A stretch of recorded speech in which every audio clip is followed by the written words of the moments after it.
Hello दोस्तों, chase the world के इस ऑनलाइन प्लेटफॉर्म के ऊपर आप सबका हार्दिक अभिनंदन है। हम चतुर्थ श्रेणी कर्मचारी के मैथमेटिक्स को लेकर के बात कर रहे थे और उसके अंदर हम लोगों ने परसेंटेज को स्टार्ट किया था।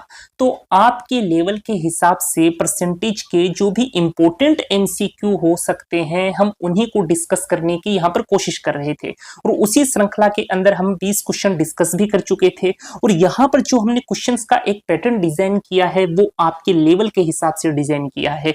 तो यहाँ पर हम परसेंटेज के तकरीबन 60 से 70 क्वेश्चन देखेंगे और डेफिनेटली आपको एग्जाम में इसी हिसाब के क्वेश्चन देखने को भी मिलेंगे। इसलिए ये जो क्लासें हैं ये आपके लिए काफी ज्यादा महत्वपूर्ण है। इसलिए आप इन क्लासों को ज्यादा से ज्यादा लोगों तक शेयर करिए, आप इन वीडियोस को लाइक करिए, आप इस चैनल को सब्सक्राइब कर लीजिए ताकि ज्यादा से ज्यादा लोगों तक ये वीडियो पहुंच सके और वो इसका फायदा उठा सके। तो 20 क्वेश्चन तक हम लोगों ने डिस्कस कर लिया था। आज हम क्वेश्चन नंबर 21 से स्टार्ट करेंगे। क्वेश्चन में क्या कहा है, एक वार्षिक परीक्षा में हरीश को 675 में से 421 अंक मिले हैं। इस वार्षिक परीक्षा में हरीश का प्रतिशत लगभग कितना है? तो हम लोग बचपन से अपने परसेंटेज कैलकुलेट करते आ रहे हैं। कैसे कैलकुलेट करते थे? जितने का पेपर होता था उसको तो रखते थे नीचे और अपने को जितने नंबर मिले हैं उसको रखते थे ऊपर, और चूंकि परसेंटेज में निकालना था इसलिए हम 100 से मल्टीप्लाई करते थे। तो बस वैसी की वैसी प्रोसेस अपने को यहां पर करनी है। 675 को तो रख दो नीचे, ऊपर किसको रखोगे? 421 को, 421 को रख दो ऊपर। चूंकि परसेंटेज में निकालना है तो 100 से मल्टीप्लाई कर दो। बस इसको कैलकुलेट करना है तो इसको 25 से काटते हैं। देखो 25 दूनी 50, पीछे बच गया 17, 25 सत्ते 175, 25 चौके 100। बस अब अपने को यहाँ पर भाग लगाने का काम है। तो दोस्तों ये तो अपने को कैलकुलेट ही करना पड़ेगा, इसके अलावा अपने पास कोई चारा नहीं है। तो इसको हम कैलकुलेट करेंगे तो अपने पास आएगा 62%। ये अप्रोक्सीमेट में आएगा, 62 पॉइंट समथिंग मिलेगा, लेकिन 62% है वो यहां पर सही जवाब हो जाएगा। अगले क्वेश्चन पर चलते हैं।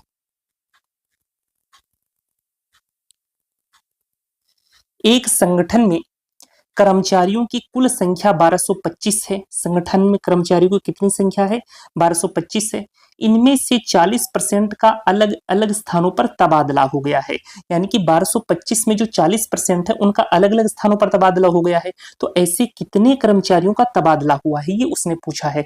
तो कुल मिलाकर के अपने को 1225 का 40% निकाल देना है, वो अपना आंसर हो जाएगा। अब मैं आपको एक शानदार सा तरीका बताता हूं जिससे आपको जैसे 10% निकालना हो, 20%, 25% या फिर 5% निकालना हो, 50% निकालना हो, 35% निकालना हो, आप बिना टाइम लगाए उसको फटाफट कैलकुलेट कर सकते हो। कैसे? देखो, जैसे मान लो मैं आपसे ये कहूं कि मुझे 775 का 10% बताओ, तो कई लोग क्या करेंगे, इसको ऐसे करेंगे, इस हिसाब से कैलकुलेट करने की कोशिश करेंगे। तो अपने को इतना लिख करके अपना टाइम खराब नहीं करना। जब भी आपको 10% की बात कही जाए तो आप राइट हैंड साइड से एक डिजिट को छोड़ करके पॉइंट लगा दिया करो, अपने पास 10% आ जाएगा। तो बताओ 775 का 10% कितना होगा? तो आप तुरंत मुझे बता दोगे कि 77.5 जो है वो 775 का 10% हो जाएगा। अच्छा, मैं आपसे ये कह दूं कि मुझे तो ये बताओ कि इसका 40% कितना होगा? तो भी 10% की वैल्यू अपने को पता है 77.5 है। मैंने आपको 40% पूछा तो आप इसको 4 से मल्टीप्लाई कर दो तो अपने पास 40% आ जाएगा। अच्छा, मैं ये आपसे ये कहूं कि मुझे तो इसका 50% बताओ, जैसे मैं एक नंबर लिख देता हूं 800 और मैं आपसे कहूं कि मुझे इसका 50% बताओ, तो 50% बताने के लिए आप डायरेक्ट इस नंबर का हाफ कर दिया करो। हाफ कितना होगा? 400। तो 400 क्या है? 800 का 50% है। सिंपल काम है ना, इंटू 50 अपॉन 100 करने की जरूरत नहीं है। जब भी किसी नंबर का 50% पूछे आप डायरेक्ट उस नंबर का हाफ किया करो, आपके पास 50% आ जाएगा। अच्छा, 25% निकालना है तो 25% कैसे आप फाइंड आउट करोगे? भाई मुझे 50% मिल गया, मुझे 800 का 25% निकालना है, तो इस 50% का अगेन आप हाफ कर दो। जब वापस इसका हाफ करोगे तो कितना आ जाएगा? 200। तो 800 का 25% कितना हो गया? 200 हो गया। अच्छा, मुझे 35% बता दो, तो आप एक चीज ध्यान में रखो, 10% जब भी निकालना होता है तो एक अंक छोड़ करके पॉइंट लगाते हैं राइट हैंड साइड से, और 2 अंक छोड़ करके जब आप पॉइंट लगा दोगे तो आप उस नंबर का 1% कैलकुलेट कर देते हो। जैसे मैं आपसे ये कहूं कि मुझे ये बताओ कि 775 का 1% कितना होगा, तो इंटू 1/100 करने की जरूरत नहीं है। डायरेक्ट आप क्या किया करो, राइट हैंड साइड से 2 डिजिट को छोड़ो और एक पॉइंट लगा दो, तो कितना आ जाएगा 7.75, यानी 7.75 जो है वो 775 का 1% है। और 0.1% निकालना होता है तो 3 अंक छोड़ करके पॉइंट लगा देते हैं, वो अपने पास 0.1% आ जाता है। तो मैं आपसे कहूं कि मुझे ये बताओ कि इस 775 का 25% कितना होगा, सॉरी माफ कीजिएगा, मैं 37 पूछना चाह रहा हूं, 37% बताइएगा कितना होगा। तो 37% निकालना है तो अपने को पता है 1% कितना है, 7.75 है। 37% निकालने के लिए इसको 37 से मल्टीप्लाई कर दो, ये अपने पास 37% आ जाएगा।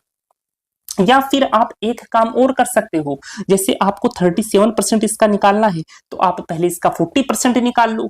40% निकालने के बाद में उसमें से 3% को माइनस कर दो, तो अपने पास 37% आ जाएगा।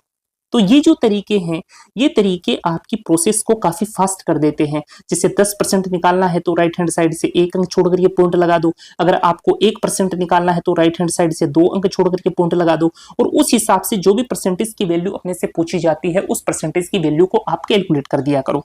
तो यहां पर देखो कर्मचारियों की कुल संख्या कितनी है, 1225 है। इनमें से 40% का अलग अलग स्थानों पर तबादला हो गया, तो 1225 का पहले 10% निकाल लो, तो 10% कितना आ जाएगा, 122.5 आ जाएगा। उसने कहा क्या है 40% का, तो 10% की वैल्यू अपने पास है, 40% निकालने के लिए इसको 4 से मल्टीप्लाई कर दो, आ गया 40%। बस इसको कैलकुलेट कर दो, काम हो जाएगा। 4 पंजे 20 का 0, हासिल आ गया 2, 4 दूनी 8, 2 10 का 0, हासिल आ गया 1, 12 चौक 48 और 1 49, और 1 अंक छोड़ करके पॉइंट लगाओगे तो अपने पास कितना आ जाएगा 490। तो यहाँ पर जो तबादला हुआ है उन कर्मचारियों की संख्या कितनी है, 490 है। देखो कितना सिंपल सवाल था। चलें आगे, क्वेश्चन नंबर 23 देखेंगे। अब ये देखिए, इस प्रकार के क्वेश्चन भी एग्जाम में काफी बार पूछे जाते हैं। एक परीक्षा में पास होने के लिए कुल 270 अंक पाना जरूरी है। एक विद्यार्थी को 216 अंक मिलते हैं और उसे 8% अंकों से अनुत्तीर्ण घोषित किया जाता है। विद्यार्थी को अधिकतम कुल कितने अंक मिल सकते हैं? भाई अधिकतम तो अंक मिलेंगे तो 100% ही तो मिलेंगे। जितने का पेपर है उतने नंबर ही तो मैक्सिमम मिलेंगे। ऐसा थोड़ी है 100 नंबर का पेपर है और 108 नंबर उसको मिल जाएंगे, ऐसा तो होगा नहीं। तो हमने मान लिया कि उसको अधिकतम कितने अंक मिल सकते हैं, अधिकतम तो 100% ही मिल सकते हैं। ठीक है, पास होने के लिए कुल 270 अंक पाना जरूरी है, यानी कि जो नंबर जरूरी है मैं लिख देता हूं, मार्क्स रिक्वायर्ड कितने हैं, 270 अंक पाना जरूरी है। विद्यार्थी को 216 अंक मिलते हैं, मार्क्स ऑब्टेन यानी कि उसको मार्क्स कितने मिले हैं, 216 मिले हैं, और उसे 8% अंकों से अनुत्तीर्ण घोषित किया जाता है। वह 8% अंकों से फेल हुआ है, यानी कि उसको जितने नंबर मिले हैं उसमें से 8% और ज्यादा मिल जाते तो बताओ वो 270 पर पहुंचकर पास होता कि नहीं होता? तो आप कहोगे कि डेफिनेटली वो पास हो जाता। यानी कि 8% की वैल्यू किसके बराबर है, इन दोनों के बीच के डिफरेंस के बराबर है कि नहीं है ना बराबर? तो आप इन दोनों का डिफरेंस कैलकुलेट करो, तो 216 के अंदर 4 जोड़ोगे तो हो जाएगा 220 और 50 वो, यानी कि डिफरेंस कितना आ गया, 54 आ गया। यानी कि 1% की वैल्यू कितनी आ गई, 1% की वैल्यू निकालनी है तो 54/8 कर दो, 1% की वैल्यू आ गई। उसने पूछा क्या है कि विद्यार्थी को अधिकतम कुल कितने अंक मिल सकते हैं, तो मैंने क्या कहा था, अधिकतम तो 100% ही मिल सकते हैं। 1% की वैल्यू अपने पास 54/8 है, तो बताओ आप 100% की वैल्यू नहीं निकाल सकते क्या? बिल्कुल निकाल सकते हो। तो इसको मल्टीप्लाई कर दो 100 से, तो 54/8 इंटू 100 करेंगे। इसको सोल्व करते हैं, 4 दूनी 8, 25 चौके 100, 2 दूनी 4, 2 सत्ते 14, 25 सत्ते 175 का 5, हासिल आ गया 17, 25 दूनी 50, 50 और 17 कितना आ गया 67। यानी उसको मैक्सिमम कितने नंबर मिल सकते हैं, 675 नंबर मिल सकते हैं। तो समझ में आ गया होगा। कहीं कोई भी डाउट हो आप कमेंट बॉक्स के अंदर जरूर पूछिए, ताकि हम आपके डाउट को सोल्व कर सकें और चतुर्थ श्रेणी कर्मचारी भर्ती के अंदर हम कहीं ना कहीं आपको चयन दिलाने की प्रोसेस में भाग ले सकें। चलें अगले क्वेश्चन की तरफ। तो अगला क्वेश्चन देखते हैं। ये देखिए, एक संख्या का 56% 1064 है, इस संख्या का 38% क्या होगा। इस सवाल में कुछ भी नहीं है, केवल और केवल आपको कैलकुलेशंस करनी है। देखिए करते हैं कैलकुलेट इसको। एक संख्या का 56%, मान लो वो संख्या x है तो x का 56% कितना है जी, 1064 है। कह दिया उसने, जितना उसने कहा है उतना अपने को करना है, उससे एक्स्ट्रा हम कुछ नहीं करेंगे। ठीक है, पूछा क्या है, इस संख्या का 38% क्या होगा, तो x की वैल्यू निकालिए आप, कितनी आ जाएगी 1064 इंटू 100/56, और निकालना क्या है, इसका 38% निकालना है, यानी कि 38/100 कर दिया। ठीक है, अब इसको सोल्व करते हैं। इस 100 से इस 100 को काट दो, आगे सोल्व करते हैं। देखो 2 दूने 4, 2 8 16 और ये 19 आ गया। वापस से आप इसको काटना चाहो तो ये आपका 4 से कट जाएगा, 4 से काटते हैं, 7 चौक 28, 4 दूनी 8, बच गया 2, 6 चौक 24, बच गया 2, 6 चौक 24।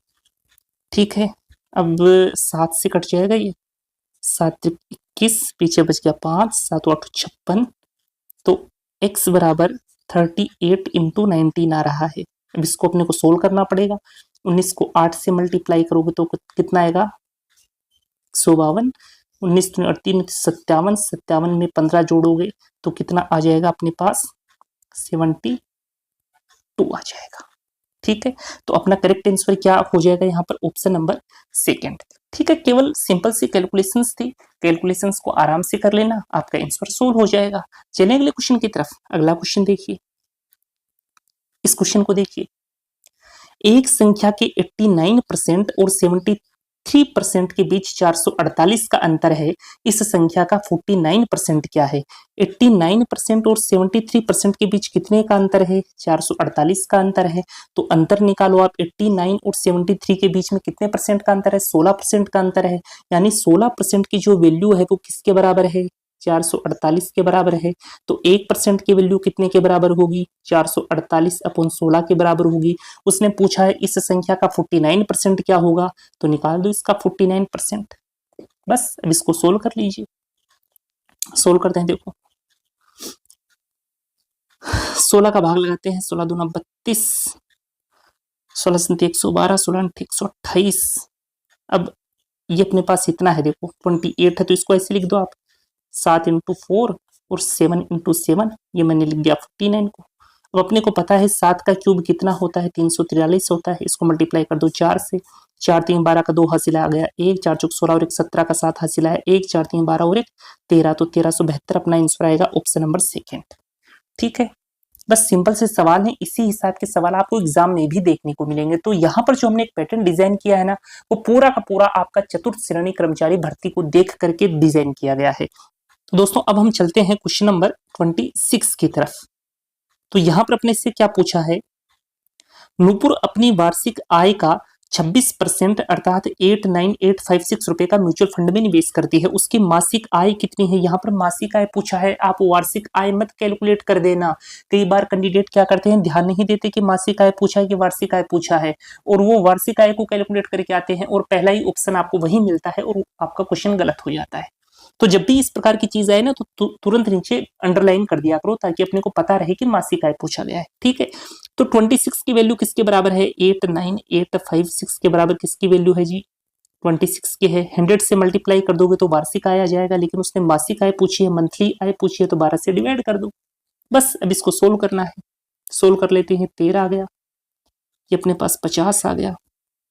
4 से काटते हैं, देखो 4 3 12, 4 दूनी 8, 4 एकम 4, 4 दूनी 8, 4 चौक 16, बच गया 2, 6 चौक 24, 4 चौक 16। ठीक है, ये 3 से भी कट जाएगा, 3 सत्ते 21, बच गया 1, 3 चौके 12, 3 अट्ठे 24, 3 अट्ठे 24। अब 13 से काटते हैं, 13 पंजे 65, 13 सत्ते 91, 13 छक 78। अब 576 को मल्टीप्लाई करेंगे 50 से, तो 2 दूना 4, 2 अट्ठे 16, 2 अट्ठे 16, ये 0 और ये 0, कितना आएगा 28800। ऑप्शन नंबर थर्ड आपका सही जवाब हो जाएगा। कैलकुलेशंस होना, उन्हें बहुत आराम से कैलकुलेट किया करो। कैलकुलेशन में यदि गलती कर दोगे तो जितना भी हमने कॉन्सेप्ट लगाया है, जो भी हमने उसके ऊपर कोई फॉर्मूला लगाया है, तो वो सारे के सारे चीजों पर पानी फिर जाएगा। इसलिए कैलकुलेशंस को आराम से किया करो। अगला क्वेश्चन देखिए, 9800 की 3/5 के 25% का 30% कितना होगा? सिंपल सा सवाल है। 9800 के 3/5 के 25% के 30% की वैल्यू पूछी है, कितनी होगी? इस जीरो से इस जीरो को काट दो, इन दोनों को मल्टीप्लाई करोगे तो 20 आएगा। उस 20 के इस जीरो से इस जीरो को काट दो, इसका हाफ करोगे तो कितना आ जाएगा? 49 आ जाएगा। यानी 49 को मल्टीप्लाई करना है किससे? 9 से मल्टीप्लाई करना है। तो देखो यूनिट डिजिट पर देखो, यहाँ पर 9 है और यहाँ पर 9 है, यानी कि जो अपना ऑप्शन होगा, जो अपना आंसर होगा, उसके यूनिट डिजिट पर 1 होगा। तो इसमें किस किस ऑप्शन में है? यहाँ पर 1 है, यहाँ पर 1 है, यानी कि तीसरे और चौथे में से कोई सा आंसर होगा। लेकिन यहाँ पर नन ऑफ दीज भी दिया है, तो पांचवा भी तो हो सकता है, यानी कैलकुलेट करना पड़ेगा। कैलकुलेट कर लेते हैं, चलिए। 49 को 9 से मल्टीप्लाई करेंगे तो 9 9 81 का 1 हासिल आ गया 8, 9 चौक 36, 36 और 8 44, यानी कि ऑप्शन नंबर 3 जो है वो आपका सही जवाब हो जाएगा। ठीक है, अगला क्वेश्चन देखते हैं। अगले में क्या कहा? सुरजीत सिंह का वेतन रंजीत के वेतन का 80% है। एक तो सुरजीत महोदय हैं, एक रंजीत महोदय हैं। रंजीत के वेतन का 80% किसका वेतन है जी? सुरजीत का वेतन है। यही तो कहा है, देखो सुरजीत का वेतन रंजीत के वेतन का 80% है, तो इसका वेतन यदि 100 है तो इसका 80% निकालोगे तो 80 आ जाएगा, वो सुरजीत का वेतन होगा। और लतिका के वेतन का 120% है, यानी सुरजीत का वेतन जो है वो लतिका के वेतन का कितना परसेंट है? 120% है। रेशियो निकाल लो। रेशियो निकालते हैं तो देखो 20 चौक 80, 20 पंजे 100, ये 6 पर कट जाएगा। 20 चौक 80, 20 पंजे 100। ठीक है, तो एस और आर का रेशियो यहाँ पर 4:5 है और एस और एल का रेशियो 6:5 है। अब यहाँ पर अपने को रेशियो मर्ज करना है, तो रेशियो मर्ज करने का सबसे अच्छा तरीका होता है कचरा फेंको मेथड। ये हम लोग रेशियो एंड प्रोपोर्शन में भी सीखते हैं, लेकिन मैं आपको यही सिखा दूंगा ताकि जब भी हम उसका यूज करें तो आपको बार बार इन चीजों को सीखने की जरूरत ना पड़े। तो इसके अंदर हम लोग क्या करते हैं, सबसे पहले यहां पर आप देखा करो, क्या कोई अल्फाबेट ऐसा है क्या जो यहां पर भी हो और इसके अंदर भी हो? तो आप कहोगे कि हाँ, एस ऐसा है जो दोनों जगह है। तो जो दोनों जगह पर है ना, उसे तो रखा करो बीच में, और जो बच जाते हैं उन्हें आगे पीछे लिख दिया करो। इसे आर लिख दिया, इसे एल लिख दिया। ठीक है, जो कॉमन है दोनों के अंदर उसको बीच में लिख दो और जो बच गए उनको साइडों में लिख दो। अच्छा, एस के नीचे कौन बैठा है? 4 है तो 4 लिख दिया। आर के नीचे कौन बैठा है? 5 है तो 5 लिख दिया। यहाँ पर एस के नीचे कौन है? 6 है तो 6 लिख दिया। एल के नीचे कौन है? 5 है तो 5 लिख दिया। अब आप मुझे एक बात बताओ, आपको कचरा फेंकने जाना है, आपके घर के साइड वाला प्लॉट खाली पड़ा है, तो अपने इंडिया में लोग क्या करते हैं? साइड वाले घर में ही तो कचरा फेंकते हैं जब वहां पर रहने वाला कोई नहीं है, प्लॉट खाली पड़ा है। यही तो करते हैं। लेफ्ट वाला प्लॉट यदि खाली है तो अपने घर का कचरा लेफ्ट वाले में फेंक देंगे, राइट वाला खाली पड़ा है तो राइट वाले में फेंक देंगे। अपने इंडियन सिस्टम है भाई ऐसा। तो यहाँ पर भी ऐसा ही होगा। ये जो एस है, इस एस ने देखा कि यार मेरे साइड वाला प्लॉट खाली पड़ा है, क्यों मैं बाहर कचरे वाली गाड़ी में फेंकने जाऊं, और क्यों ना साइड वाले प्लॉट के अंदर ही चिपका दूं कचरा। तो ये 4 जो है ये इधर आ जाएगा। ये अपने घर का कचरा इधर फेंकेगा क्योंकि इधर खाली पड़ा प्लॉट है। तो यहाँ पर 6 है तो यहाँ पर भी 6 आ जाएगा। ठीक है, मल्टीप्लाई कर दो। 6 को 5 से करोगे, 6 पंजे 30, 6 चौक 24, 5 चौके 20। इसका आधा 15, इसका आधा 12, इसका आधा 10। ठीक है, रेशियो हम लोगों ने निकाल ली। उसने क्या कहा, यदि रंजीत का जो वेतन है वो 15,000 है, लेकिन अपने अकॉर्डिंग तो रंजीत का वेतन 15 है, यानी 15 की वैल्यू किसके बराबर है? 15,000 के। 15,000 के बराबर किसकी वैल्यू है? 15 की है। उसने पूछा क्या है? सुरजीत सिंह का वेतन कितना है, यानी कि उसने 12 की वैल्यू पूछी है। जिसकी वैल्यू पूछी जाती है हम उससे मल्टीप्लाई करते हैं, तो कर दो 12 से मल्टीप्लाई। बस इसको सोल्व करोगे तो यहाँ पर आ जाएगा 1000, 1000 को 12 से मल्टीप्लाई करोगे कितना आ जाएगा जी? 12,000। ऑप्शन नंबर कोई सा है नहीं, 5th आपका सही जवाब हो जाएगा। ठीक है, समझ में आया होगा आपकी ये मेथड। तो कचरा फेंको जो मेथड है ना, वैसे नाम इसको मैंने ही दिया है कचरा फेंको मेथड, एक शानदार सा तरीका है, काफी क्वेश्चंस में आपकी हेल्प करता है। ठीक है, अगला क्वेश्चन देखते हैं। Question number 29। ऐसा क्वेश्चन हम लोगों ने कल की क्लास में भी किया था। एक शहर की जनसंख्या 18,900 है। यह पहले वर्ष 8% घटती है और दूसरे वर्ष 5% बढ़ती है। 2 वर्ष के बाद शहर की जनसंख्या कितनी होगी? तो यहाँ पर देखो लेन देन एक ही चीज के ऊपर हो रहा है। कैसे हो रहा है? देखो 18,900 ये है, पहले 8% बढ़ी, फिर 5% 8% पहले घटी फिर 5% बढ़ी। तो देखो पहले 18,9,000 8% घटती है, फिर 5% बढ़ती है, तो घटोतरी बढ़ोतरी एक ही चीज के ऊपर हो रही है ना। और जब भी लेन देन एक ही चीज के ऊपर हो, घटोतरी या बढ़ोतरी एक ही चीज के ऊपर हो, तो वहां पर हम हमेशा सक्सेसिव डिवीजन का केस अप्लाई करते हैं। ठीक है, और ये जो सक्सेसिव डिवीजन का केस है, ये हमने आपको कॉन्सेप्ट लेक्चर पढ़ा रखे हैं। आपका परसेंटेज हुआ, जैसे प्रॉफिट लॉस हुआ, डिस्काउंट हुआ, तो उसकी जो एक प्लेलिस्ट है वो बना करके हमारे चैनल के ऊपर डाली गई है। आप उन लेक्चर्स को जरूर देखिए। उन लेक्चर्स को देखने के बाद में चाहे आप राजस्थान की कोई सी भी एग्जाम दे लो या आप ऑल इंडिया लेवल की कोई सी भी एग्जाम दे लो, उन चैप्टर्स के अंदर तो आपके कभी कोई दिक्कत नहीं आएगी। तो वहां से आप प्लेलिस्ट के अंदर जाकर के उन लेक्चर्स को देख सकते हैं। तो डायरेक्ट मैं यहाँ पर एक सक्सेसिव डिवीजन का केस बता देता हूं और इस क्वेश्चन का कल्याण करते हैं। देखो, अच्छा 8% को फ्रैक्शन में लिखोगे तो कितना लिखोगे? 8/100 लिखोगे ना। तो ये कितना हो जाएगा? 4 दूनी 8 और 25 चौके 100। अब ये काम अपने को मन में करना है, ये तो मैंने केवल आपको समझाने के लिए बता दिया। तो पहले 25 थी, 2 कम होकर के कितनी हो गई? 23 हो गई। ऐसे ही 5% बढ़ी, 5% कितना होता है? 1/20 होता है। तो 20 से कितनी हो गई? 21 हो गई। चलिए जी, ये तो बात हो रही है पहले की, और ये बात चल रही है अब की। ये फर्स्ट ईयर की बात है, ये सेकंड ईयर की बात है। इसी तरीके से लगता है सक्सेसिव डिवीजन। ठीक है, अब इसको कैलकुलेट करेंगे। 25 दूनी 50, तो 500 तो ये आ गया। 21 तिया 63 का 3 हासिल आ गया 6। 21 दूनी 42, 42 और 6 कितना आ गया जी? 48 आ गया। अब उसने क्या कहा है? 2 वर्ष के बाद शहर की जनसंख्या होगी कितनी होगी? 2 वर्ष पहले कितनी थी? 18,9,000 थी, यानी 18,9,000 की जो वैल्यू है किसके बराबर है? 500 के बराबर है। तो उसने पूछा क्या है कि 2 वर्ष बाद शहर की जनसंख्या कितनी होगी, यानी कि 483 की वैल्यू उसने पूछी है। अब कैलकुलेशंस हैं थोड़ी, कैलकुलेट तो अपने को करना पड़ेगा। चलो करते हैं कैलकुलेट। इन 2 जीरो से इन 2 जीरो का कल्याण हुआ। 5 से काटते हैं, देखो 5 3 15, बच गया 3, 5 7 35, बच गया 4, 5 8 40। अब 378 को मल्टीप्लाई करना पड़ेगा 483 से। चलिए जी करते हैं मल्टीप्लाई। ये जो चीजें अब रिक्वायर्ड नहीं है उसको हटा देते हैं। 378 को मल्टीप्लाई करना पड़ेगा 483 से। ये लो जी, करते हैं मल्टीप्लाई। साइड में लिख करके कर लिया करो। जब भी इस प्रकार की कोई अपने को कैलकुलेट करना हो ना, तो किसी प्रकार की कोई ट्रिक की हेल्प मत लिया करो।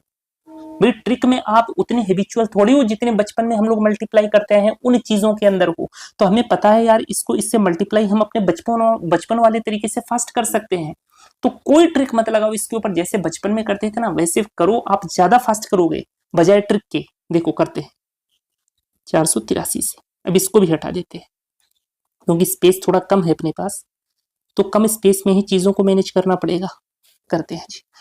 8 त्रिक 24 का 4 हासिल आया 2, 7 त्रिक 21 और 2 23 का 3 हासिल आया 2, 3 त्रिका 9 और 2 11, 8 घंटा 64 का 4 हासिल आया 6, 8 7 56, 56 और 6 कितना हो गया जी? 62, 0 62 हो गया, तो 2 हासिल आ गया 6, 8 त्रिक 24, 24 और 6 30, 8 चौक 32 का 2 हासिल आया 3, 7 चौक 28 और 3 31 का 1 हासिल आया 3, 4 3 12, 12 और 3 15। ये लो 4, 4 और 3 7, 2 2 4 और 1 5, 1 1 2, 5 और 3 8 और 1 18 25 74, यानी कि ऑप्शन नंबर 3 जो है ना वो आपका सही जवाब हो जाएगा।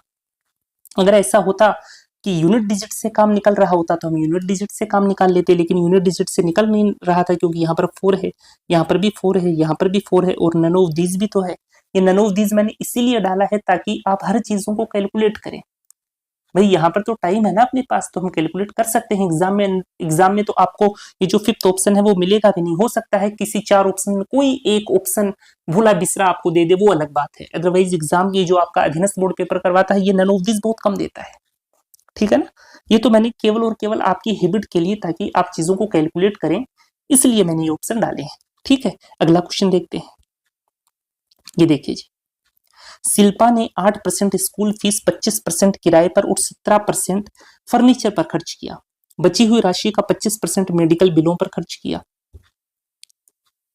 और बाकी बचे 6,000 रुपए निवेश करने के लिए अलग रखती है। वह किराए पर कितनी रकम खर्च करती है? 2-3 तरीके इस क्वेश्चन को करने के। एक सिंपल सा तरीका मैं बताता हूं आप लोगों को, 1 मिनट। देखिए जी, मान लो कि उसकी जो टोटल सैलरी है वो कितनी है, 100 है।